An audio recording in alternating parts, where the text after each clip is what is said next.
Okay. So, on to the main topics. On to the title topics. Let's talk about games we've been playing recently. Okay. Do you want me to go first? I have more. I'll go first. Okay, you go first. I played Indigo Prophecy on the PC, which is a game that you own. I do. Because we shared accounts and I can play your games. Yeah, we're family now. I don't suggest you playing that game. So if you don't know, Steam has this function. This is something that you really should know because it is so nice. It's a nice feature that Steam has I didn't know that nobody knows about. That's true. Yeah, it's like a family thing. You can have up to 10 people on your family list, and they can play your games from your library as long as you're not playing them actively right now, in the moment. So you actually have to log into that person's computer and authorize it. But after that, they can play all your games. So Tony, we built his computer, and I logged in, and so he played it. Quick overview: Indigo Prophecy is supposed to be a really huge game, won a bunch of awards. This also came out a long time ago. Yeah, it came out in 2007. But you own the remastered version. Yeah. Which, from what I understand, was not a very valid remastering of the game. So all the gameplay mechanics are there, but if you're going to say a remastered version, update the graphics, update the gameplay, things like that. That's what I expected when I saw remastered. The game, from what I've read, they did not do that. They kind of just re-released it as a standard form. I know. Because it's very blocky still. Is it? Yeah. Well, they may have just upped the resolution and that's it. I mean, to work fit onto bigger screens. To fit on bigger screens without it being nasty, gross. But I know the cool thing about this game is that it's supposed to be cinematic. It's supposed to be more like an engaging movie than it is like a third-person adventure game. Mm-hmm. So it's made by all I know. Quantic Dream, which is one of the game companies I'm very familiar with. I'm very excited for. I believe Indigo Prophecy might have been their first game like this. Like we said, a functioning movie. Mm-hmm. Another game that you would be familiar with by them is Heavy Rain. Oh no! You have it. Oh no! Not Heavy Rain again. They've also made Beyond Two Souls. Is it Beyond Two Souls? I think it's Beyond. That sounds familiar. Two Souls, which was not rated very well. They're also going to make for next year, supposedly Detroit Become Human, which was shown at E3, which looks really good. So the best game that they've made so far would be Heavy Rain. So it's a game based on. It has very interesting mechanics. And this is with all their games. If you're reaching for a doorknob, you have to use the analog stick or the mouse or whatever to move to the doorknob and then turn it to open up the doorknob. Okay. So in most games when you just press square or just walk through a door, you actually have to do it. And I think that's just to add more gameplay functionality because obviously you control the character when you walk around and you can inspect things and you can manipulate things. Mm-hmm. But there's not really any shooting or anything like that. But yeah, it's very story-based, cinematic. Just the way that it's you play a movie, and this was before Uncharted, when you actually felt like you were playing a movie and playing Uncharted, and games like that. But the story in this, going back, it's hard to say. It's hard to rate this game because I played a murder mystery type thing, isn't it? It's like the end of the world type thing. There's 3 characters you play as. So you play as a random guy that's been chosen for a prophecy. You play as, and 2 detectives. You play as a girl and a guy. Yeah. And from what I understand, all the characters can die in the game, I think. This is the same with Heavy Rain, and it's the same with Detroit Become Human, I assume.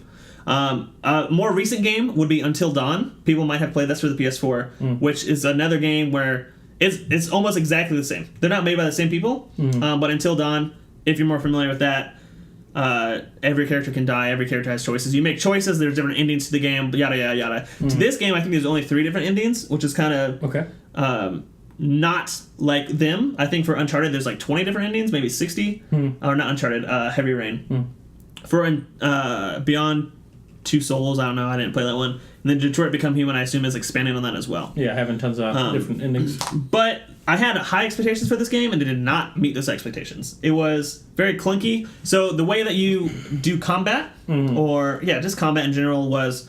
So I'll play it on the PC, and I assume on a controller it would be the same, but you know how you have the D-pad and you have the face buttons, so A, B, X, Y, or X, square, circle, triangle. Yeah.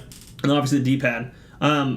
There would be 4 things that look like those buttons on the screen itself, right in the center. So there's one on the left and there's one on the right. If the left, they're all different colors too. If the left one is highlighted, you press left on the D-pad. If the right one is highlighted, you press circle on the face buttons. So each highlighted thing on the screen refers to the controller. Interesting. On the PC, it's WASD and the mouse you can use.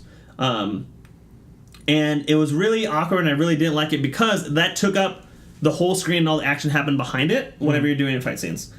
And there's like really matrixy fight scenes in this. There's like superpowers that weren't really necessarily explained. Yeah. And I'm just like, what is happening in this show, in this movie? The controls, the buttons, the highlights happen so fanatically, so fast that you have to pay attention to that.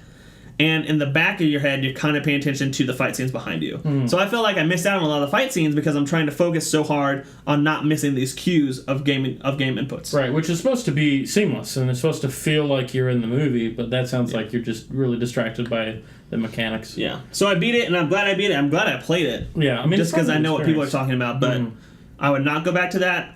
You have achievements. I think I have like 6 of the 10 achievements. Yeah. And you get 1 achievement for beating the game. With each different ending, I'm like, I'm not going to do that. Yeah, I wonder... But I still highly recommend Heavy Rain to anyone that has it. Maybe borrowed it from a friend. I don't know who you're referencing with that. I'm referencing you. You've had it for over a year. I know who you're referencing. You've had it for over a year. I know. It's sitting in my... You played it with your roommates, and you're like, this game is boring, and I think that was your downfall. You let them talk you into how boring the game was. Yeah, because it was really boring in the beginning. Maybe. That's probably true. Yeah. But you should also talk to the people we lived in the dorm with, because they played it in a group constantly. I think they played it through twice. They always make different decisions. Yeah, I remember them talking about it. Yep. But that was a long time ago. Yep. So, I wonder to what extent it was a bad experience for you because it's like one of the forerunners of this style of gaming. Yeah, 100%. I think that. And I mean, it's just clunky now, like looking back. Like but 9 at years the time, it was like mind blowing. How many games can you play from 9 years ago that you're like, this is incredible? Probably Homeworld. I mean, there's still some, obviously. Yeah, there's some. But how many games can you say you played 9 years ago that created a new genre of games? Right. Like the stepping stone, right? Mm-hmm. Just a few. Yeah. Just a few. So you've been playing. Yeah. You played with your brother, I saw. Yeah, so unfortunately or fortunately, I don't know. It depends on your perspective. I got back into an online game that I played since 2005. Speaking of old games. Yeah, speaking of old games, this game's been around for a long time. It's an online game. It's called EVE Online. If you like spaceships, it's your thing. I'm like super into sci-fi, so just like looking at the pretty spaceships is just like almost enough to get me to want to play the game again because they're so good looking. There's so many more ships now, and I love it. So me and my brother were looking for a game to play together. Loose lips sink ships. That's what they say. Me and my brother were looking for a game to play together since that's how we communicate. He lives on the other side of the United States, roughly. And he lives in the middle of the United States. He lives in the middle, and I live in the middle. Okay, but there's an 11-hour distance. You live in the Midwest, and he lives in the Midwest. No, he lives in the Plains. The Great Plains? The Great Plains. Is that not the Midwest? No, Midwest is the West before the Plains. Before that the was Mississippi. Before that was a part of the United States. Gosh, Louisiana purchased these. Get with it. Napoleon. Midwest was the western part during the first part of the United States history. Then Louisiana Purchase shifts it even further, and then we get California, Mexican-American War, and Texas, and everything else. Have you not heard of the Gadsden Purchase? Come on, man. All right, moving forward. Gadsden Auctioneer? Gadsden. From Hearthstone? No. Cool. Not the same person. So, EVE Online. Guess how many hours... So, I played this game since 2005. On and off, I will say. I don't know if there's been a year that I haven't had it on for at least a month. This is classic, like, subscription. What do you mean? Oh, okay. So, I've always had it... I've always paid for at least 1 month, I think, every year for the last 11 years. Okay? Okay. So, I want you to guess how many hours I have played I would say this game. 10,000. Whoa, that's really high. Not enough? Too much. Too much. Holy cow. 10,000. 2,000. No. Too high? A little bit. Okay, I'm not impressed by anything. I've spent like a lot of hours on Destiny. and I don't even play Destiny anymore. And I only played that for like a year. How many hours do you have on Destiny? Like over 100 with each character, I think. Okay, how many characters do you have? 3. So you have 300 hours. Yeah. Roughly. Yeah, and a year and a half of play. You've been playing this for 12 years. On and off. But if you count up how many months I played, it might be different. 1,750. My brother has 2,300 on one character, and he has 2 characters that he put a lot of hours on. See, that's something that I would expect. So 73 days is how many days that I've spent playing EVE Online. But now I really feel like you just burst my bubble, because I feel like that was a lot of hours. Well, I played like Black Ops 2 on my first account for like 25 days, and then I made another account and played some on that. So I don't know if your 75 days...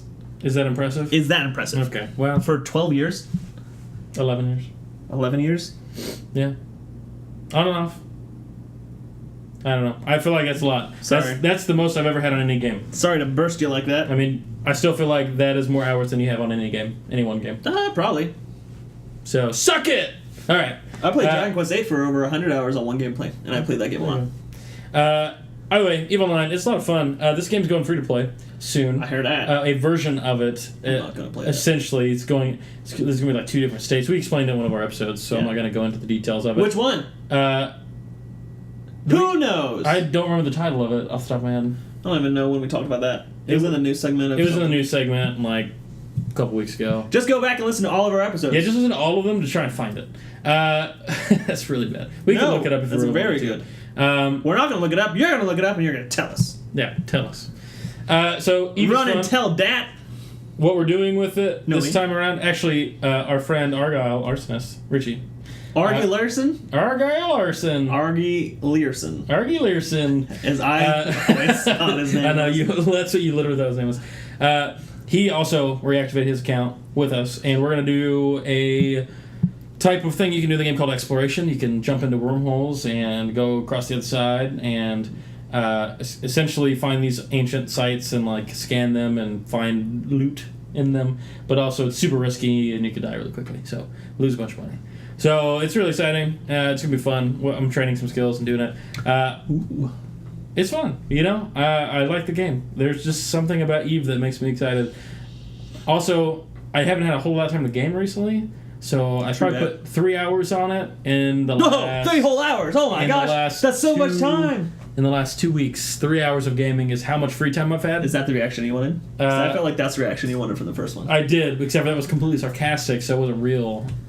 I thought you'd be like, oh my gosh, 1,750 hours? I've never put that much on a game before. That's what I thought you were going to say. But I guess I probably shouldn't have started out with saying I've been playing it for 11 years. I don't know. Yes.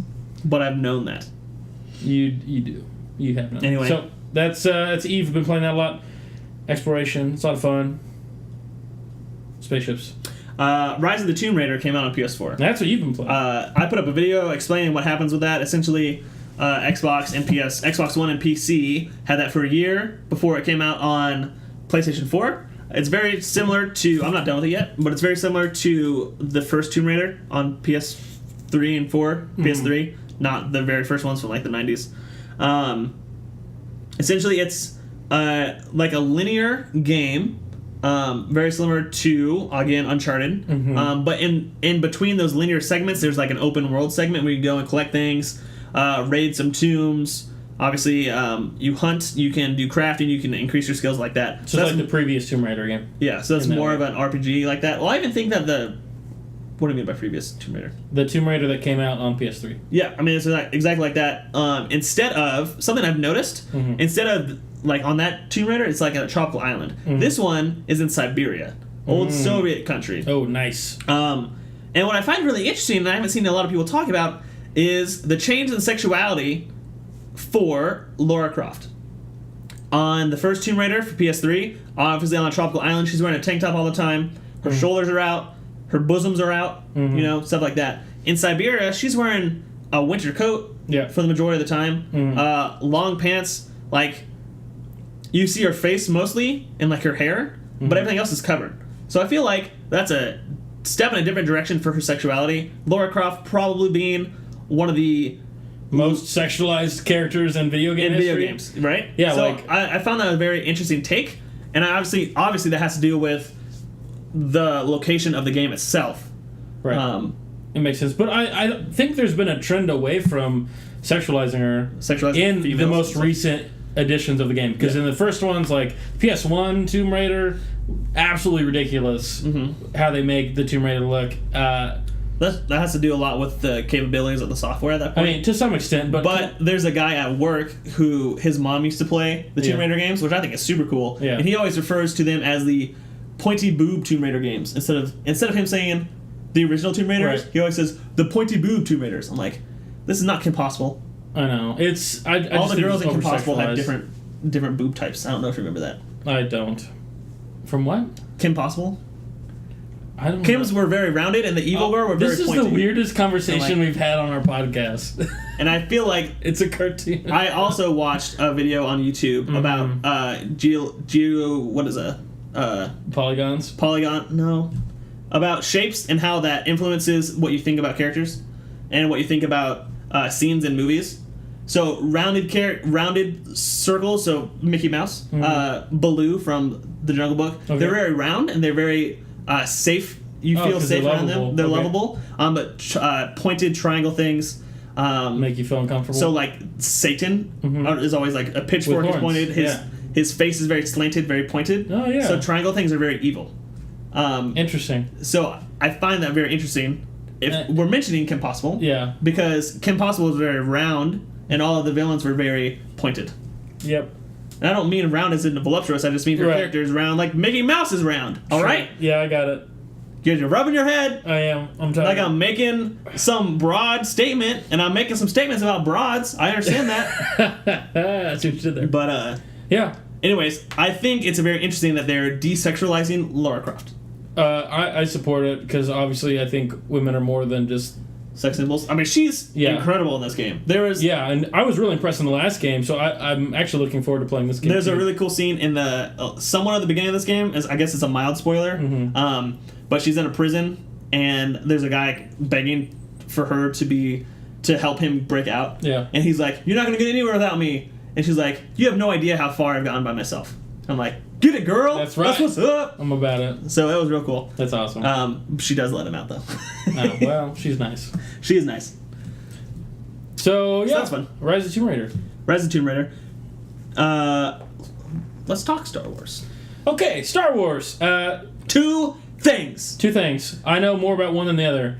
But you did see the Star Wars The Old Republic trailer, right? I have seen it once. I've seen it once as well. I didn't see it today. It's like half an hour long? No, maybe. So it's long. It's like the preview for the new expansion, correct? And it looks so sick. The Queen of the Princess, I can't remember. There's like some there's some sweet fight scenes in there. Specifically, that's what I want to talk about. Yeah. She has... If you haven't seen it, just type in Star Wars The Old Republic trailer. It's the newest one for the expansion. She has, instead of a lightsaber, it's like a lightsaber staff. Yeah, it's sick. Which people were saying maybe that's what Rey Kenobi is going to have eventually. Yeah. And that'd be so sick, because she's fighting off equivalents of stormtroopers in that game. Yeah. In that trailer. Yeah. And she has the lightsaber and it expands to a staff. So she has a standard lightsaber, but then sometimes she gets rid of the saber part and it expands it to a staff. Just starts mollywopping on people. And that's super sick. She does a whole bunch of... This is the mother, by the way. The young daughter gets taken into Sithhood. Sithdom. No. And becomes like a Sith Lord. At the very end of the trailer is them fighting. I'm like, this is so sick. That's awesome. But that trailer is probably one of the best Star Wars stories I've seen. Yeah, I will tell you this. Okay. I have played Star Wars The Old Republic. Yes. The online game, which is what this is from. And they have done... The MMO.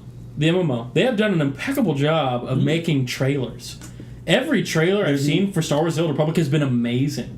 They've been so good. Have you seen any of the other ones? I feel like that's the only one I've seen. They're awesome. They're all story-based like that. And, I don't think they're all as long as that one. But every single one has had awesome, amazing graphics. Visuals are awesome. Amazing fight scenes. And makes you so pumped to play the game. I will tell you, if I can talk like Donald Trump for a second. I will tell you. Let me tell you this, okay? Some really smart people have told me they've made some great trailers. So, I would suggest going out and seeing some of the other ones.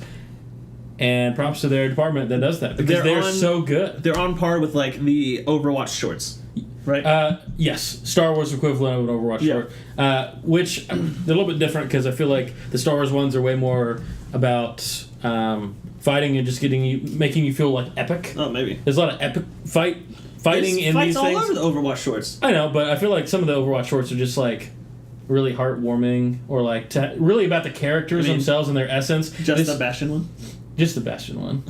I really like the Bastion one. Also, Soldier 76 is that way too. There was some fights. I forgot about that one. But, I mean, this trailer was incredible. Yeah, for sure. They should just have movies like that. They should just make it, like, if they made a series of animated movies based on the Old Republic game, I would watch them. I would buy them all. I would watch them all. If they were cheap, I'd buy them all. I don't have a lot of money. I've heard a lot of people say that they want Kathleen Kennedy and Lucasfilm to make a Star Wars The Old Republic movie. To go that far back in time in the storyline. Because they had, no Star Wars canon has this is like 2,000 years or something like that. So this is a long The Old Republic, yeah, because it's like... Not before the Sith, obviously. No, well, yeah, because the Sith come from the Sith Empire, which is like a really long time ago against the Old Republic. They fought each other a bunch. Sith Empire took over a bunch of things. And then there was a bunch of wars. I mean, I could go into the canon, but a lot of that stuff is old canon now, and it's interesting because this game has had to straddle the old canon to the new canon. Oh, that's weird. And so I'm not sure if the Old Republic is new canon now, but the game is. There's Jedi in the Old Republic, right? Yes. Well, is your character a Jedi? It can be. How does that work with the Sith? Because there's always supposed to be balance, is what I'm told. Yeah. Well, nice. Or can you be a Sith as well? You can be a Sith or you can be a Jedi. Okay, so that's the balance. You can choose either side, and there's always like an equivalent class. So like there's a smuggler on the good side, and then there's a bounty hunter on the bad side. Questionable. Smuggling. I understand that that's what Han Solo does, but he was smuggling drugs. Right. Well, there's that. The Sith. It's like the idea is like the Sith Empire is like real mean and terrible, and they smuggle good things or something. Bounty hunters are not nearly as bad as smugglers, I would say. But in the Star Wars universe... Because bounties normally go on criminals, i.e. the Old West, or Dog the Bounty Hunter in current times. I don't know if he's a good person or a bad person, but I feel like bounty hunters, the reason there's a bounty on somebody is because they did something wrong. Right. Smugglers, when was the last time they smuggled anything good? Plenty of times. Like food. Smuggling food. Okay. Smuggling necessities. What do you think the people in like Syria who are being bombed out? People smuggle food into them through the lines. Yeah, I mean, and cool, but contraband and things. So smuggling, I don't think is necessarily evil within itself. Maybe not. I feel like the definition of bounty hunter is you. So I feel like bounty hunter can be bad. True. Smuggling can be good. Yeah. I just feel like they're on the wrong side. Possibly, but it's Star Wars, so it makes sense. So that's not good. What's Star Wars? Dude, in Star Wars, bounty hunters are bad and smugglers are good. What else do you want from me? I don't know. Was there ever a Jedi bounty hunter? I bet there was. Sure. That'd be so sick. A bounty hunter who only hunts Jedi? No. Or a Jedi who was a bounty hunter. I'm picturing in my head right now, a Jedi who has fallen from the Jedi Order, who now hunts bounties to make a living, and he has a lightsaber and he fights a whole bunch of people. That would be a sick movie.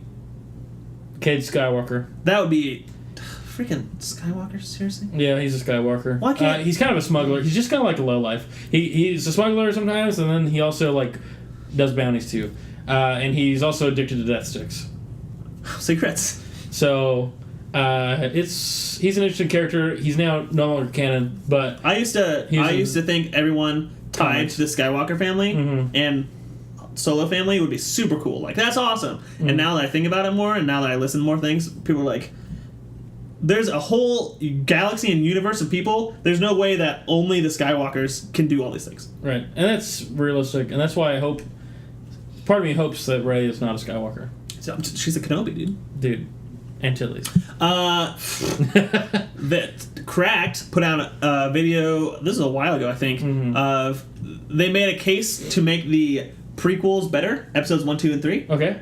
Essentially their reasoning was it's a love story, but it's between Obi-Wan Kenobi and Padme instead of Anakin and Padme. What? Yeah, because they put up a whole bunch of articles, not articles, but a whole bunch of video clips of when people are in danger, Obi-Wan's always there for Padme. He always goes to her first. When she needs protecting, he's always like, I'm going to do that. I'm going to be there. And they're there all the time, and they have all this. And that makes...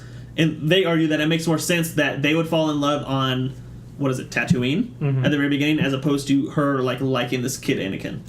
Yeah. And the age gap is almost similar either way. Yeah. So she's much younger. Yeah. And then... Just the other way. Again, that goes to...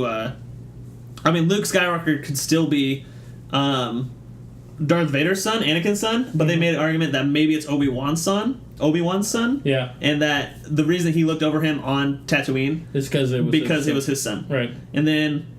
That makes it all a little bit more compelling, I think. And then when he says, Darth Vader killed your father, people saying that... Or Crack said that's a prediction, because at the end of that movie, A New Hope, Obi-Wan puts his lightsaber down, and Darth Vader kills him. And then at the same time, there's arguments... that Darth Vader's having internal arguments with himself the whole time. Yeah. That at the very end when he says "I am your father," he still hasn't accepted that Obi-Wan is not that is the father and he isn't. So that's if you look at it that way, that's more internal for Darth Vader. Still. Yeah, that's more for Darth Vader than it is for Luke. And Luke got lied to, and obviously that's a big deal. And then something else happened. I can't remember. That's an interesting theory. I thought it was real cool. Yeah. I don't think it makes those movies any better, but it kind of puts a whole twist on the universe that I think is a really good twist. It's fun to... that's one of the things I love about the internet right now in the last couple years. Theories. So many theories. I love all the theories. I get bored and I'm like, I wonder what another Star Wars theory I can watch. One was that Snoke is Mace Windu. Yeah. It was so many things with did you see that Ewan McGregor wants to do more Obi-Wan movies? Oh yeah. Yeah, we talked about that before on here. But he officially came out and said, He tweeted at them once, and he was talking about it. And it makes sense, too. And actually, that's the big rumor is that the post-Episode 9 anthology film, Star Wars story film, is going to be either Obi-Wan or it'll be a bounty hunter one, focusing on... Maybe Obi-Wan bounty hunting? I don't know. I mean, what the heck did Obi-Wan do for, 15 years? You'd be the person to answer that. I mean, I could tell you what the old universe said. What did he say? He protected him from all these things. Luke, yeah, he protected his son? Maybe. Because then, technically, Rey would be a Kenobi and a Skywalker. Dun, dun. Technically not. Yeah, Skywalker. Well, Padme is not a Skywalker, though. Padme, he'd be an Amidala. Half Obi-Wan, half Amidala. Well... So Luke is only a Skywalker because of his father's last name? Didn't they get married? Didn't Padme and Anakin get married? Yeah, but Luke wouldn't have any Skywalker blood in him. I guess. Because the Skywalker blood is from Anakin, and whatever. As we discussed, I don't think Luke Skywalker's that strong. There's also a video on that. Yeah, that's a good one. Oh, man, I just think of the expanded universe and how dumb it got, and how stupid powerful they made Luke Skywalker in the expanded universe. Yep. I'm glad they reset everything. Good. At first I was a little bit mad about it, but then now the more I think about it, if we take a step back and make judgments on the expanded universe, there were so many dumb things that happened. It just kept going, dude. And so many tropes alien invasion in the Star Wars universe. A whole another species from another galaxy invades the Star Wars galaxy. Really? We really want to do alien invasion? We want to do that? We want to do that with the entire Star Wars galaxy? It's dumb. Let's talk about the Rogue One trailer. Let's talk about it. You just watched it again. For the second time. I've seen it 9 times. How do you keep track? Well, I show it to all of my classes. Why? Because I get excited. I used a really good segue. I was really excited. We were talking about noticing things and then forming questions based on our observations. And I was what class is this for? Philosophy? We were sort of. We were talking about history. And we're about to do a big research project, and I wanted them to pick something that they're really interested in. And so I was like, notice something, and then wonder about it, and then form a question from. How far back would you be willing to accept an essay from a student for it to be history? Do you have topics that they have to list, or could it be anything esports of 2015? Anything that is 10 years old or older. 10 years is the limit. So The Last Guardian. So The Last Guardian would actually be history. So the most recent stuff I'm getting right now for research topics is 9/11 stuff. But either way, my segue was I noticed that there's a new Star Wars trailer I wonder if Rogue One will be good. And then I just dragged it over to the projector and hit play, and they were all like laughing at me because it was so good. So we watched it, and I did that in because everyone knows you're a Star Wars freak. Yeah. Have you shown them your X-wing chest tattoo? No. Okay. Ask him, students. Ask him to show that chest tattoo. I will not show anybody that tattoo. Okay. Yeah, so the trailer. Overall thoughts for me, personally, I love this trailer. This is my favorite Rogue One trailer that has come out. I was not actually a huge fan of the first one. It didn't really make me that excited for it. Now, the music, like, it made me interested in it, but it didn't lead me to believe that it was going to be a good movie. Is it Harry Potter? Yeah. What are you doing? With John Williams. John Williams fan. This trailer made me giddy. Holy cow. When there's a part of the trailer when I think it's Jin's father, which is revealed in this trailer, which we already knew. We were paying attention to the rumors. And the fact that he said it on an interview and he admitted that Jin is his daughter. Spoilers, dude. Yeah, spoiler alert. Sorry. If they're listening that far, they know that it's going to be spoiled. No, the dude. Oh, the guy. Yeah, no, he totally spoiled. Non-disclosure agreement. You almost as bad as the Asian guy. There's this scene where her father, I think it's Mads Mikkelsen. Yep. Is like on the ground and he's like looks like really sweaty. And it's like laying on the ground or standing on He's like laying on the ground. Oh, I don't remember that. He's like on his knees a little bit, kind of like breathing heavy. Probably just got force choked. They're like Empire Strikes Back setting with like the metal steel walkways and through this fog. Is this Darth Vader? Yes, Darth Vader comes walking forward, and that scene out of the entire trailer makes me more excited than anything else. I was like, oh my god, it's Darth Vader! And it was like so cool with like the fog and the effects, and I'm like, he's so mad right now. Oh my gosh, mad, I was. Wouldn't you be mad if your wife slept with Obi-Wan Kenobi and they had a son and you thought it was your son the whole time? I would be so mad. So that scene made me really excited. And there's also some questions. Oh my gosh, I forgot about this news. What are you talking about? Oh yeah. We didn't talk about that. Yeah, we gotta talk about it now. I can't mention it. I'm cutting you off. I completely forgot about this. In the middle of the Rogue One trailer? I know. Whatever. Rockstar tweets out a red logo, and they put it on all their social media. Now it's just their logo, essentially Red Dead-sized. This is what looks like the same logo that was on the Red Dead loading screen. Yeah. And they have it on their Twitter. They have it all over. Now in the back they have cowboys. With like a stylized sun and like it looks really. So that there's no doubt Red Dead 2. Red Dead 2 is coming out. Some people say it's Red Dead. What I'm going to call Red Dead Reloaded. Yeah. Just a remastered Red Dead remastered. Yeah. But I don't think they would go this far to remaster a game. Right. People have speculated that this game will come out before the end of 2016, which would be so sick. But at the same time, what a surprise! When would they release it, and how would that affect the market? Essentially, if they put this out the same day as another company, the other company would get screwed. Oh, yeah. Right? Except for, like, Battlefield 1 and Call of Duty. Like, what if this is a surprise, like, this Christmas? Yeah. Like, all these other games, like, have been announcing for so long. Afford it. Oh, my gosh. Right? That'd be so cool. So, I wanted to mention this because it was incredible. Mm-hmm. And I think, especially with Magnificent 7 being released, like, I want another game like that. Speaking of 7, there's 7 people in this right here. So Magnificent 7. Right? So that'd be sick. But obviously, Red Dead Redemption is an incredible game. Mm-hmm. The best Western game, I would say. Yeah, that I've ever played.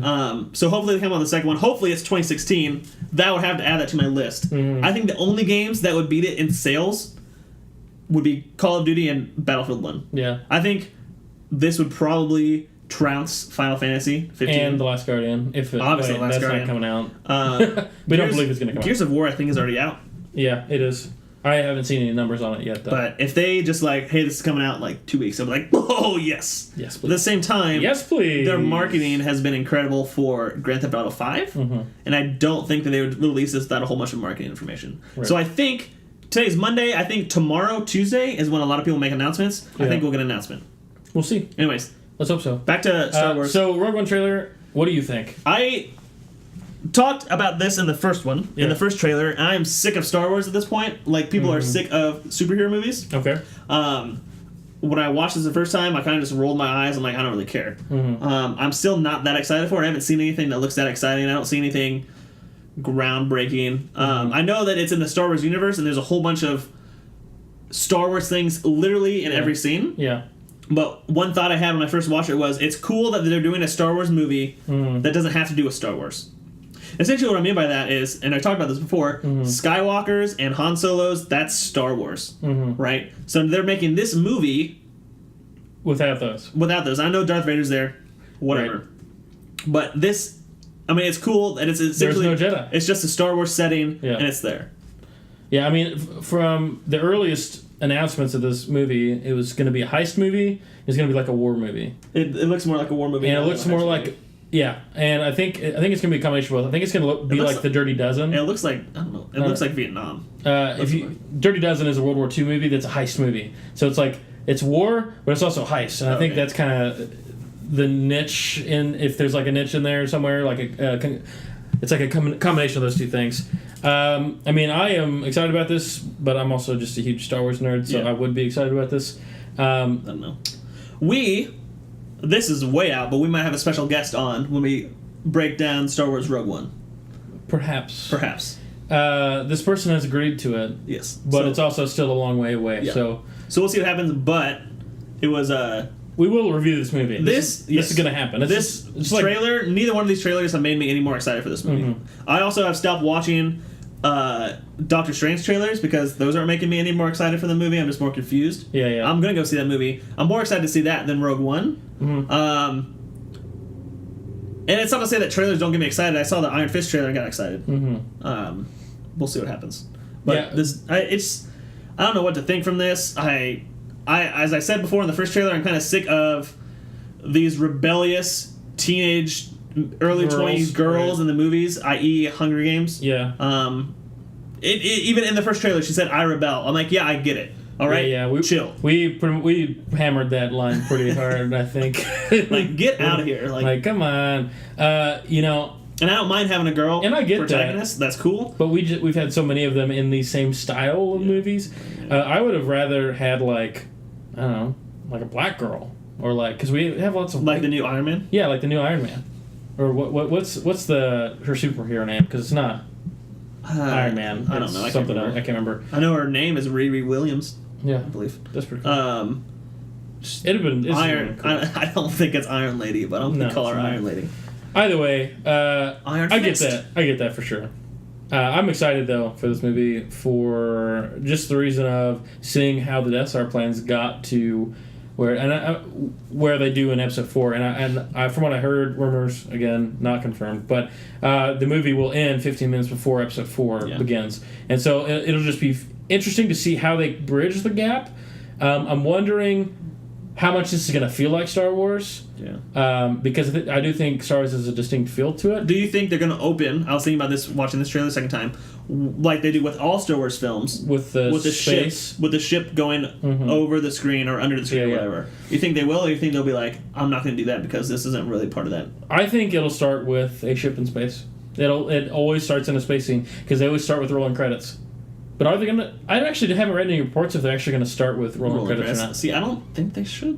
If they're going for a different feel, they may not do that. But at the same time... Because... That's what people want, is Star Wars. But if we go back to what Star Wars was, Episode 4, again, one of the reasons it was so great, because at that time, movies came out episodically. Or not at the time, but in the past, movies have came out episodically. The whole feel of this was to get right into the action, right into the middle of it, right into the thick of it, right? So that's why the rolling credits were there, was to give you some background. This one does start in the middle, right? But it's kind of ruining that episodic feel. And they did that with 1, 2, and 3. Yeah. But... Well, and the rolling credits, too, are supposed to give context for the movie within the storyline, the continual storyline. So if this isn't going to be episodic, which it's not, I wonder what the point of rolling credits would be. I don't know. We'll see what happens. I mean, are they going to start with the fanfare, too? Like the blah, blah, blah, blah, blah, blah. We'll have to... I don't know. It's too early to say. We will review this movie, though. Just like almost every comic book movie, we will review it. So be looking forward for that episode. Most that'll be good. Yeah. Okay. So, one last thing. Westworld, the new HBO series, is incredible. They released every Sunday at 9 p.m. This is kind of taking the slot of Game of Thrones because Game of Thrones is not there. Because the presidential debate was last Sunday, they released the second episode like 4 days early. Just super awesome for HBO. Yeah. And the first episode was free to watch online. So I watched the first episode. I'm like, this is incredible, and I'll tell you about it. Tell you what it is. And then I went to HBO, and I guess I have HBO Go through my internet provider through Comcast. Didn't know that. Yeah. So now I have HBO, and I can watch whatever the heck I want. So I watched episode 2, and episode 3 came out last night. I haven't watched it yet. I was gonna watch it before you got here, but I slept in too late. Yep. So I'm very excited. Westworld itself is a western. Right, and Michael Crichton made this whole idea. So this is based off a movie. Who that is? Michael Crichton wrote Jurassic Park. You know that. Famous author. So this is based off his idea. They made a movie of this in the 70s. And so this is kind of based on those ideas, but they totally take it, flip it around, and make it their own. J.J. Abrams, the reason I watched this because J.J. Abrams was an executive producer on this. And I respect his work. Yeah, I do. Sounds legit. Yeah. So the whole premise behind Westworld, and again, it's only been 3 episodes, and I've only seen 2 of them, so things can change. But it's in the future. Don't do any major spoilers, because I'm actually thinking about watching the first episode tonight. No, you should, and then you'll probably want to watch that second episode. I'm trying to get caught up by Sunday, because I want to be on the Sunday releases. I don't think I'll have a lot of spoilers in here, but the premise of this is that it's in the future. All disease and essentially aging has been cured. Oh, wow. So the human beings, are at the peak of evolution. Okay. Because there's no longer anything that can kill us. There's no longer anything we have to evolve. We have to adapt to. Evolution has pretty much ceased. So we're right at the peak. Okay. Technology has advanced so much so that they've made androids so similar to human beings that it's very hard to tell the difference. Think synths from Fallout 4. Okay. Can't tell the difference.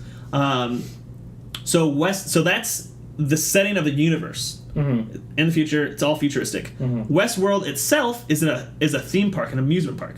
You go there; it's for the rich. It costs a whole bunch. I haven't seen in the first 2 episodes. They haven't mentioned how much it costs, but they've mentioned that it costs a lot to go there. From what I understand, you go there for like a week, maybe a month at a time, and then it shuts down for probably about the similar amount of time. They reset everything. Obviously, the synths are called hosts. So. People can do whatever they want.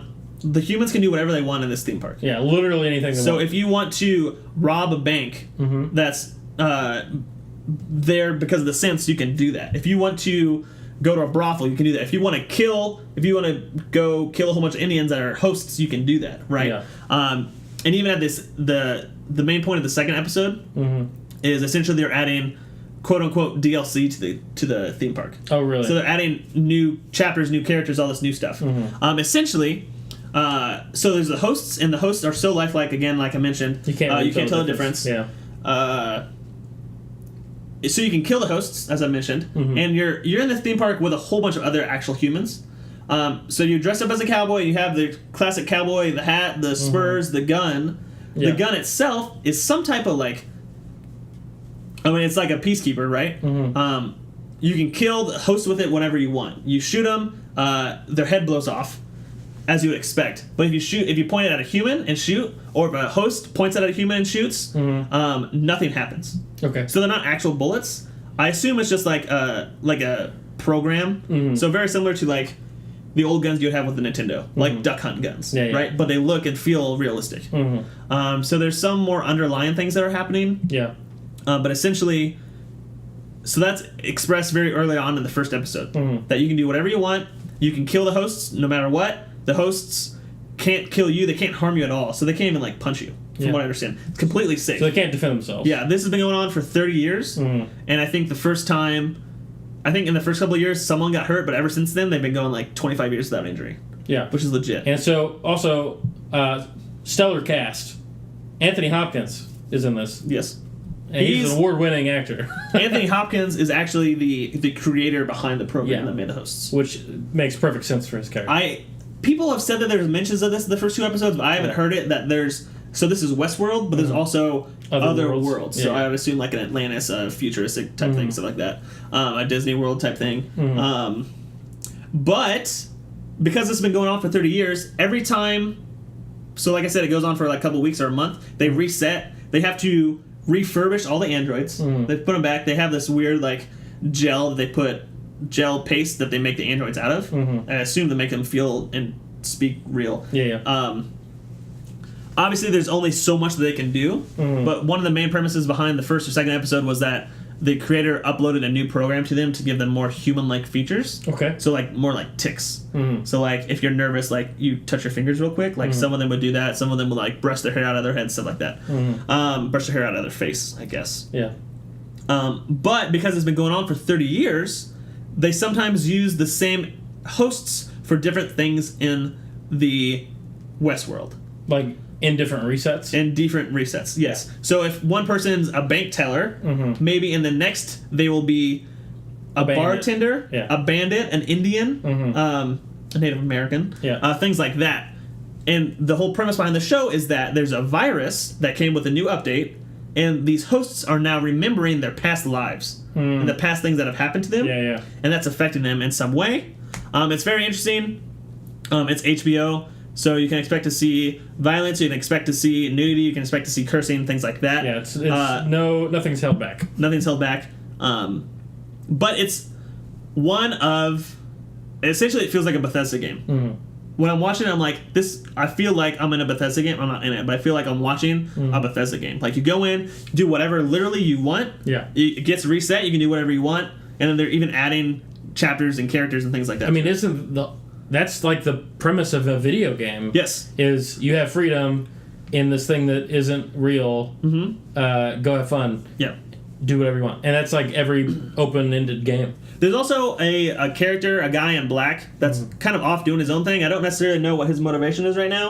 I'm interested to see where that goes. I can make some speculations, but I don't want to because you haven't watched it. Right. But I suggest watching Westworld. It's incredible. I don't know. It's awesome. It's great. All right. There you have it, guys. Recommendation from Tony. And you'll watch it. And I'll watch it, and I'll probably say the same thing. I've been looking forward to this for a while. I honestly saw it on Twitter one day. It was after the second episode release, and so I work at a hotel, and there's HBO at the hotel, and every time a new HBO schedule comes out, it's something you put in the rooms. Yeah. So Westworld was on the cover. I'm like, this looks really weird. And then I saw that people were, like, raving about it. I'm like, okay, I'll give it a shot. And I watched it for free, and I'm like, this is awesome. Like, it's a good Western. There's a lot of good Westerns, but it's a good recent Western. Yeah. It's new. I'm excited to see where this goes. It has futuristic type things. J.J. Abrams always has mysteries really well. He does. So we'll see what happens. But yeah, so that's the episode for this week. Yeah, I hope you guys enjoyed it. Definitely. If you like, you can find us on Twitter at UP Gamers Podcast. We're on YouTube, iTunes, SoundCloud, Google Play, and you can email us at underpaidgamers@gmail.com. Underpaidgamerspodcast. Underpaidgamerspodcast@gmail.com. And our website is underpaidgamers.com. Yeah. So if that was just too much for you, just Google our name and we'll be there. I'll be there for you when the rain starts to pour. All right. It's not what I was singing. I was singing some Jackson 5. Okay. That's what we got. Thanks for listening. Have a good day. Peace.